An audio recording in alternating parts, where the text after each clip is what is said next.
Well, downtown business owners are fed up over a building they say has become a magnet for crime. We're talking about Saint Clare, permanent housing for formerly homeless people located on 9th and L. Just this morning, a man barricaded himself inside there in a standoff that lasted hours. Your reporter covering Sacramento County, Tori Apodaca, joining us live in downtown Sacramento, getting answers on those concerns and what the city and police are saying. Tori.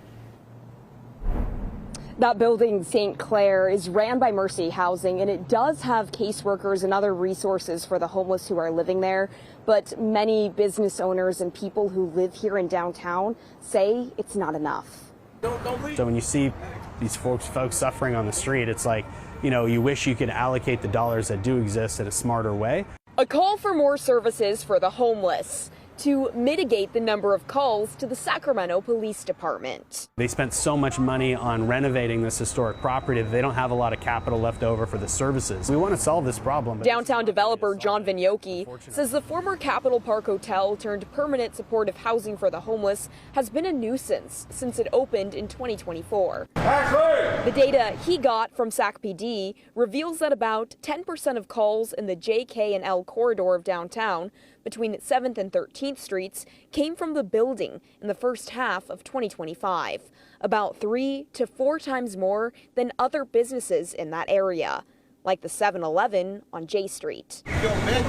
The most recent call there came Wednesday morning. Can I give the middle finger? When residents at Saint Clare had an early morning wake-up call from SWAT when an armed suspect barricaded himself inside a unit. When you've got a high volume of calls for service, you know, something's up. So that gives us an opportunity to respond. There's an opportunity for improvement. Sacramento City Councilman Phil Pluckybaum represents downtown. He wasn't in office when the city spent $20.3 million to flip the hotel into homeless housing.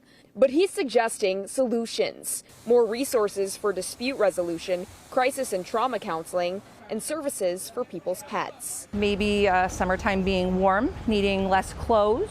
That's a situation that's been happening frequently. Jenny Davison is the COO of the Capitol Event Center on 11th and K, saying she's tired of seeing people doing drugs, trespassing, and having to pay for increased security. Community members asking for more services, not just housing, to improve the lives of their neighbors living on the streets. And if we're going to spend hundreds of thousands of dollars per person on this problem, it needs to be on the stuff that actually matters, the services. Now, a spokesperson from the Sacramento Police Department tells me that they are very aware of the high number of calls that have been coming from Saint Clare and that their bike patrol, or bike unit rather, is working closely with the DA's office for solutions.